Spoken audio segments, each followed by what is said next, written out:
ساعات ممكن نكون إحنا من الناس اللي بتقول لو حد أذانا يعني أنا نفسي أشوفه موجوع، أنا نفسي أشوف الشخص اللي أذاني ده متضايق بيتعذب، أشوفه في كرب، أنا نفسي ربنا يشفي غليلي فيه. يعني في ناس مننا يا بتقول الجمل دي يا بتسمع يا بنسمع حد بيقول الكلام ده.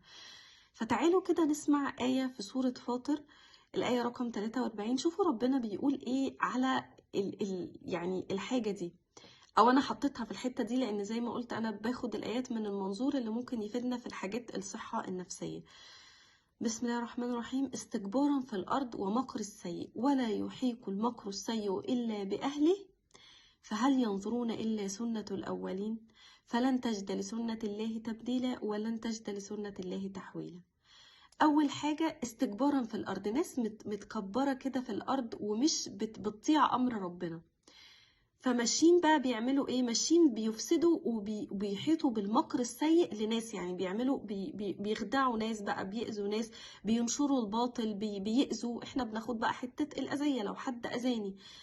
فربنا بقى بيقول ايه؟ فهل ينظرون الا سنة الاولين. يعني بصوا على الناس اللي قبل الناس دي، بصوا على الناس اللي ما اي حد بطش في الارض، اي حد اذى اي حد، ربنا ما بيسيبش حد، ربنا بياخد حقوقنا، بياخد حقوقنا.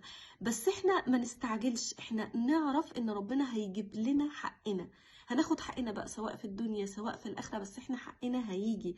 لأن ربنا بيقول لنا اهو فهل ينظرون إلا سنة الأولين. يعني شوفوا اللي فاتوا، شوفوا الحاجات القصص اللي فاتت، شوفوا القصص والعبر اللي فاتت واستفادوا منها. وبيقول بقى بعد كده ايه؟ فلن تجد لسنة الله تبديلا ولن تجد لسنة الله تحويلا. اللي حصل زمان برضو، اللي حصل في الناس زمان اللي أذت واللي بطشت واللي استكبرت في الأرض هيحصل في الناس بتاعت دلوقتي، لأن مفيش لسنة الله تبديلا ولا في لسنة الله تحويلا. مش هيقدروا يطلعوا منها إلا لو طبعا استغفروا وتابوا وعملوا الحاجات اللي هي تخليهم يتوبوا في الدنيا يعني. بس لو ما عملوش كده حقك هيرجع لك. وعلى فكرة الآية اللي بعد دي سبحان الله بتطمن أكتر وأكتر للناس اللي تعرضت لأذى.